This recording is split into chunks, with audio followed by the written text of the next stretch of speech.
my name is Logan. This is something that I've been wanting to do for a while.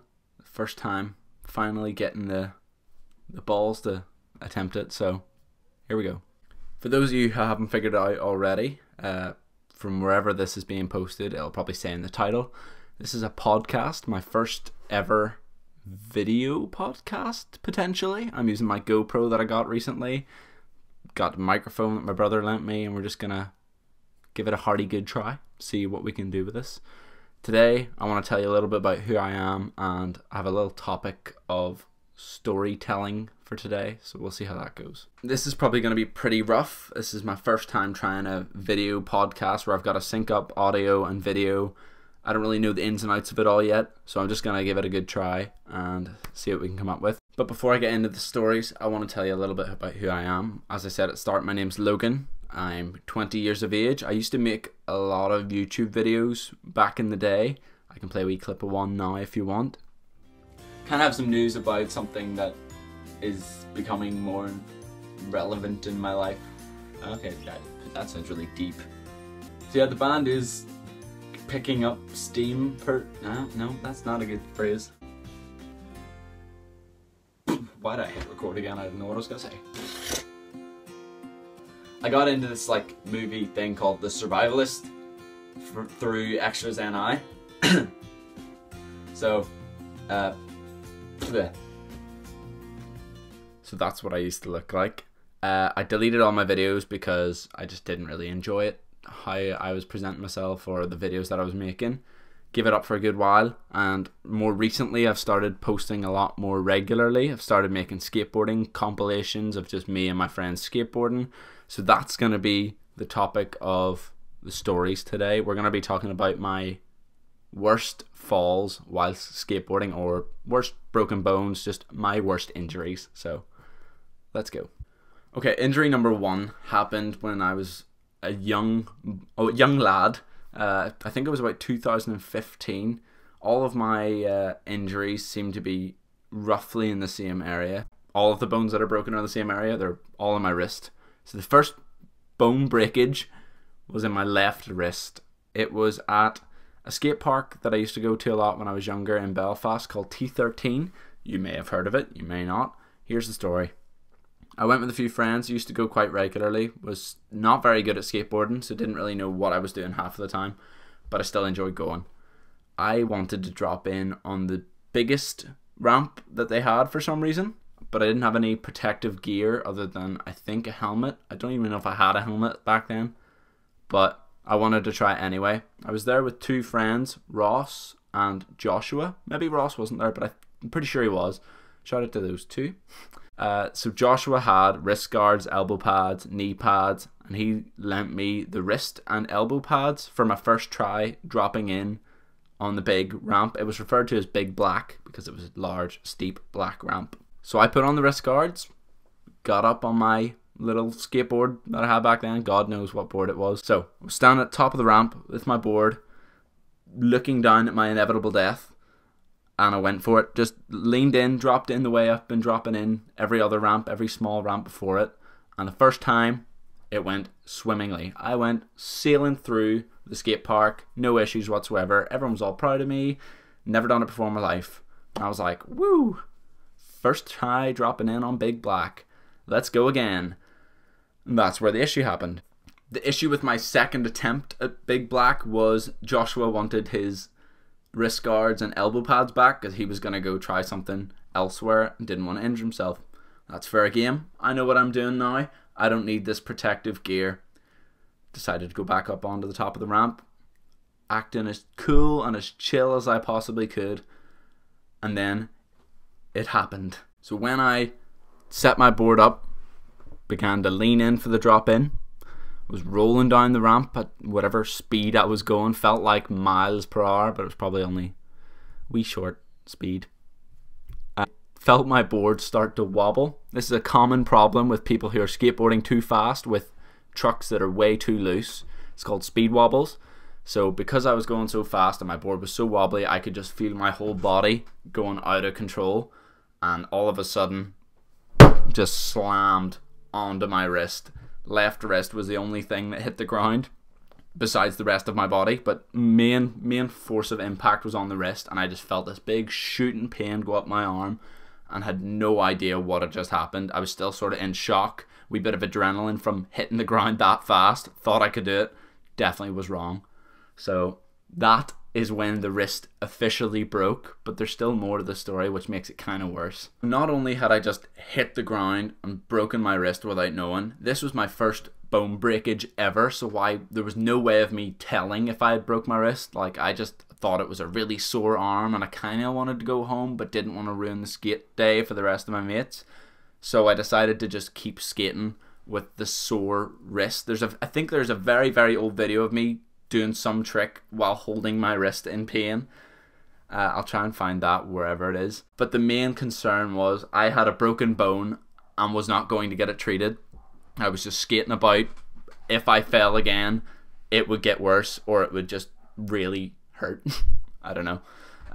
But that's exactly what happened. Twice more throughout that skate session, I fell on the exact same wrist, just shooting pains shot back up my arm, and it ruined the rest of the skate day. I called my mum, got her to pick me up, but for some reason I didn't think there was anything wrong. I just thought it was really, really sore, so I wanted to go home. My mum was saying, should we go to the hospital? I think we should go. Let's go. I was having an argument with her. I was being a typical moody child and didn't want to do whatever was right to do. I knew that we were going to go to my granny's house and get food, so I was just like, no, don't worry about the hospital. Just go to granny's and we'll sort it later on. So I had to go to my granny's house, sitting with all my family, in pain, eating my dinner, still not knowing if my wrist was actually broken. I just felt like it was really sore. And then I complained about the ache in my wrist after dinner, so we had to go to the hospital. Then we found out my wrist was broken, and I'll put up a wee picture of my first x-ray. I think I have photos of both x-ray, or 2 out of 3 x-rays. So here you go. That was my first bone breaking experience. Not the best to start me off into the life of breaking bones. I also didn't know that at a young age, if I broke a bone, it would never be as strong again, which is relevant in these next 2 stories that sort of link up. My second worst injury is a breaking of my right wrist. This one is this one's a different one, because I actually have a video proof of what happened. I was at a local playground from just around the corner from my house, was there with my friend Aaron. He remembers it very well, and we've watched it many a time on video, put it in slow-mo and everything, so I'm going to show you that. If you're squeamish, don't be watching it. We were just at the playground. I had front flipped off this climbing frame for years because I was into parkour and I really liked learning how to front flip. I love trampolining, so this springy climbing frame was like, alright, I can front flip off this. When I did it, felt cool. See, my stories sort of link up. If I feel cool and then go to try something new, that's where the trauma happens. So I did the front flip, felt all cool, got that on video, which you'll see. And then I said, oh, I should maybe try a backflip, because I've never tried a backflip off this climbing frame before, and I've heard that it's easy. I don't know who I heard that from, but it definitely wasn't easy. So I lined up for the backflip. All was normal. Camera was rolling. Aaron was well out of the way. And I start the backflip. Little did I know I was not prepared in the slightest. Midway through the air, I think you hear me swear, and suddenly just fall straight down onto my wrist. And whatever way I landed, my wrist was flat on the ground, and my entire body weight was pushing into my elbow, which just crunched the wrist. I instantly felt sick. My whole face just went white, and you can see in the video my wrist just sort of goes limp. It goes all rubbery. And another part of that is because my head hits the ground as I do the backflip, which you'll see in the video. So here's the wee clip of me backflipping and breaking my wrist. Yes. Okay. Just jump on. Block it. Out of my foot would be awesome. Just do it there. I swear it looked like you just jumped. Watch the video. My god. Oh, frig, you alright, dude? Yeah. Oh, god damn, that's so bad. Oh my god, how's your wrist? Not good. Try to move your fingers, you good? Yeah. Stop the recording, please. Okay.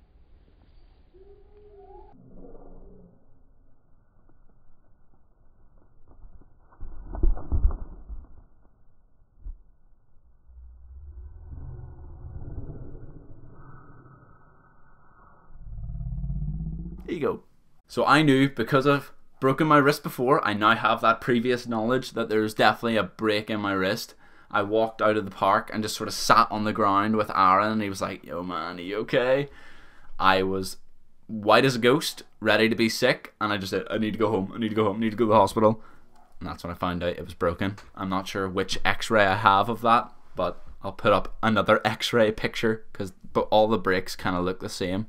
So I don't know if any of you listening or watching have broken a bone before. There's a typical healing period that you've got to wear a cast for.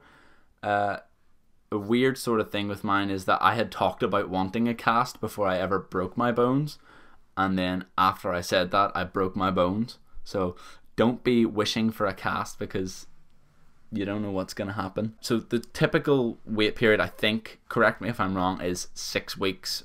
6 to 8 weeks I think you've got to keep a cast on. So this was my second break. I was used to it. I knew that it was going to get itchy. I knew that it was going to get warm. I knew people could sign it, so I was really excited going around school getting people to write on my cast. So after the 6 to 8 week period, it was round about summer when I got the cast off. We cut it open. My wrist was feeling weird. The hairs on my arms were all small, and because they had no sunlight hitting them, they were just like jet black. Cast was off, wrist was feeling weird, but I was happy. I have 2 functioning wrists again, whether they be sore or not. And then my family went on a wee trip. I think we went to London for like a week. Came back, no injuries to the wrist, thankfully, and it all went smooth. But after we got back from London, I had another holiday planned with my mum and my brother. It was just the 3 of us going to Spain, which I was so excited about from the start of summer, because I knew my cast was coming off. I'm going to get to swim in the pool, get some water around it, get some flexibility back in my wrist. I don't know if that works, but I was going to swim and just help my wrist chill out. 1 week after I got my cast off leads me to the 3rd wrist break, which is a ridiculous story that shouldn't have happened. It was just me trying to show off, and it backfired in the worst way possible. So the cast was off, back from London, hanging out with some friends at the local basketball court, and I had previously learned how to jump up and hang on the rim of the hoop, which I thought was fine. Thought I was pretty cool being able to do that, so I went for it again. Ran up, grabbed onto the hoop, and my fingers were not quite on there, so I slipped off and landed on my feet, and I was like, nah, doesn't count. Gotta be proper hanging from it for it to count. So I ran back, tried to do it again, trying to be cool again, and it ends up I don't quite get my fingers on the whole way.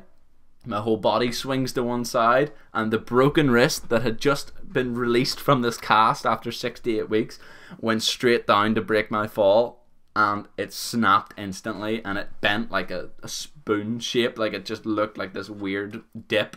I was there with a load of mates of mine who I don't think have broken bones, and I have never seen a group of grown men go white as quickly in their lives, like just ill looking at my wrist.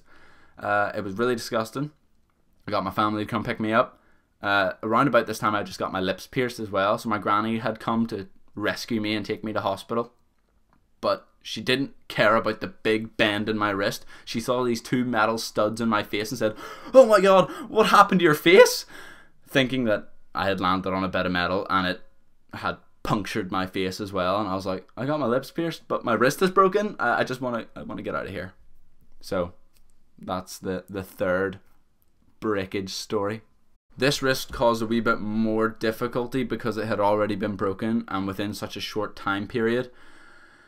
When I got to the hospital, I was put into the cast, and I had to do a couple of x-rays or something. There was some reason I had to get my cast x-rayed with my wrist in it. They had said to me that the wrist was not set properly before it went into the cast, so they were going to have to cut it open, re-break my wrist, and then cast my arm again. So like the first cast that I had, my hand was like at a hook, and I think that was because it wasn't set properly. They cut it open, and I just remember being like gassed up, really really high painkillers on, not knowing whether I was alive or dead, whether this was real or a dream. And I felt this sudden snap of my wrist, a doctor and 2 nurses holding onto my arm and just snapping my wrist and then recasting it as quick as they could before I realized. It was revolting. I remember crying a little bit and just wanting to go home. But that honestly was probably the worst bone break that I've had, because my wee right wrist has still never been the same. Any injury, any fall that I have on the wrist to this day still hurts the wrist. So I've got to deal with that for the rest of my life. So that's pretty much the stories of how I broke my wrist 3 times. Once on the left, twice on the right. I have other falls that are relevant and memorable in my case, because they're also sort of skateboarding related. So actually 2 of them are. One of them's just me just being stupid. So the first big fall, not a big injury, but just a hilarious random fall, was at my uncle's house. My uncle has a driveway that is very steep, similar to Big Black, the big ramp from T13, and he asked me to go down it. Jokingly suggested that I go down it on my Ripstick.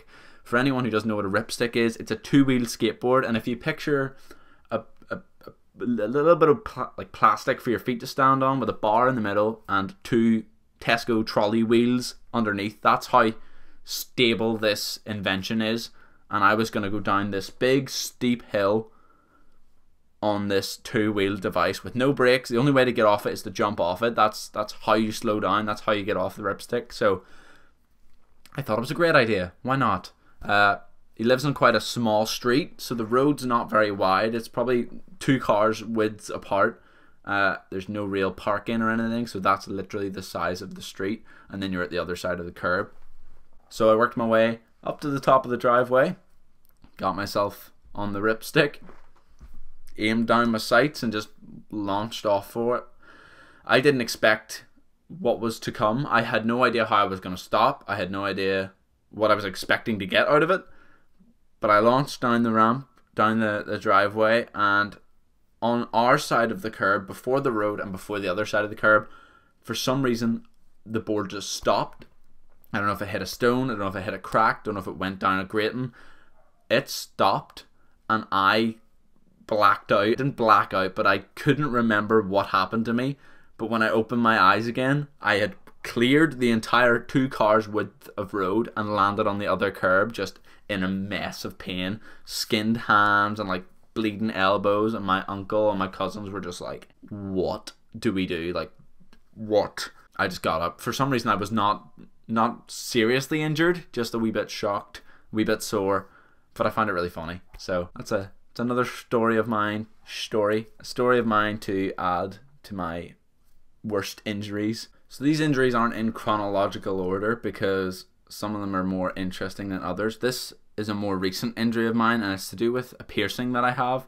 I have the top of my right ear pierced with an industrial. It's the only piercing that I have in my right ear, and I found out after getting it done that it's one of the longest healing periods. Not only is that already a problem, but the person who pierced my ear, I'm not going to name any names or whatever, but they didn't do it correctly. I'll give you the brief story of how that happened. You basically get one big needle pushed through 2 parts of your ear. So they pushed it through the first part, all fine. It went right through, no problem. They pushed it through the second part, and then I heard her go, that's not really right. Do you mind if I take it out and try it again in a different place? I was none the wiser. I assumed she knew what she was talking about, so I said, yeah, go ahead. She pulled it out, moved it, pushed it back in. But in that time period, within pulling it out and pushing it back through the other ear, she had sliced the inside of my ear, and it was bleeding for 3 straight days before we were able to figure out what was going on with it. I was using toilet roll, cotton buds to try and clot the blood and make it stop. Nothing was working. I was putting Vaseline on it, trying to stop the blood. Nothing. Had to go to the hospital and get it glued shut. But that's not the part of the story that's the worst part. My ear has been healing for a good while. It's had a rough start to life. I had no pain anymore. There was no more blood. It was really easy to look after. And I went skating to the Ramp House in Belfast area. It's another skate park that we go to more frequently. In Ramp House you have to wear a helmet. That's like standard, which is fine. Not a problem. It didn't really mess with my ear at all while I was wearing it, so I was happy enough. I decided to go on the pump track, which is essentially a series of ramps for BMXers or scooters or skateboards to go down. Quite difficult to go down if you're not confident on your sport of choice or your weapon of, I don't know, method of transportation. If you're not confident, don't go on it, essentially. I tried to go down it backwards because it was a trick that I've been trying for a while, just seeing what I could do. But for some reason it just didn't go right. I dropped in on the wrong side and the board stopped instantly, like went too far forward, and I just launched off it, crashing my head into the big wooden curvature of the ramp, which shifted my helmet and just knocked my industrial piercing, which started streams of blood again. There was nothing really I could do to avoid it. I was just being stupid. I went to the toilet, got some toilet roll, cleaned it up, and it was all fine. But it was just reopening an injury that was very hard to stop. So I'm very lucky I didn't get off with any more injuries or the thing actually completely ripping out. But that's all that story's about. Just a wee biff in the head and a bloody ear. The last story is probably one of the stupidest ones that I've done. All of those injuries and breaks were pretty dumb because it was me just pushing the boundary too much, trying to show off or be cool. This one was just complete stupidity. I don't know who I was trying to impress. We were in school, secondary school. We had this gym that was part of our sports hall. It was just a wee door that you open, and then there's loads of gym equipment, 4 treadmills up against, like, their backs of the treadmills were against the wall, so 4 people could go on at a time, and they could watch everyone else doing the stuff around the rest of the gym. So we were just sort of slacking that day, messing about in PE, or physical education, and we were putting all the treadmills on and trying to run across all 4 of them. I don't know why. I think I was there with Connor, Aaron, and Joshua. Some more people to shout out, but we were just doing stupid stuff. I don't know why. We like threw a basketball on the hoop, or on the hoop. We threw a basketball in the treadmill and it spun off and hit the wall. We just found that really hilarious because we're young lads just messing about. But that's besides the point. The treadmills were fine. I was doing good running across all 4 of them when they were the same speed. The issue came whenever we decided to change the speeds on the treadmill. Little did I know that only 2 of the speeds were changed. The outside 2, so if you picture them all lined up in a nice span of 4, the outside 2 were just on the nice slow speed that we were already running across, but the 2 middle ones were set to 2 completely different speeds that were much faster. So I think the first one was, say, 7 and the other one was 6, which the other outside 2 were on like 3. That gives you a sort of speed difference. I sort of knew what was going on, but thought I would have been fine. I didn't like, clearly I didn't assess the situation well enough. I decided to launch off on the first one. It was all fine. I was used to running at this speed. As soon as I hit the second one, my right foot went on it first, and it just sweeped out from underneath me. And then somehow, as that was going on, my left foot had got to the next treadmill, which it swept out beside me as well. And I ended up in this bundle of pain at the bottom of the treadmills in between the wall and the base of the treadmill. And these treadmills are still going. No one has stopped these yet. They're still in shock from me falling. And I can just hear the treads just grinding against my back while I'm just lying up against the wall. Eventually, people come to my rescue and stop all the treadmills. But then I look at my ankle, which was really sore. I was struggling to walk. No breakages, thank God, but it was very, very sore. And I told the teacher, I sort of explained what happened, but he was a really laid back teacher and didn't really mind. He was like, just, are you okay?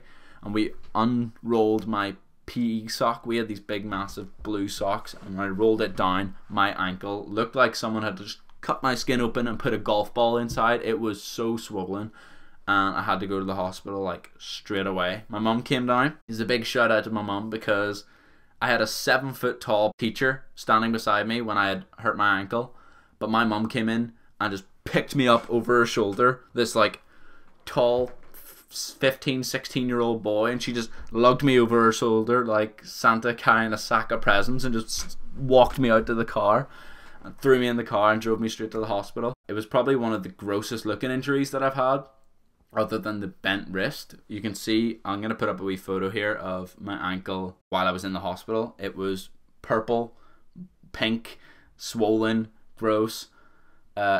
Again, you don't have to look at this if you don't want to, but here it is.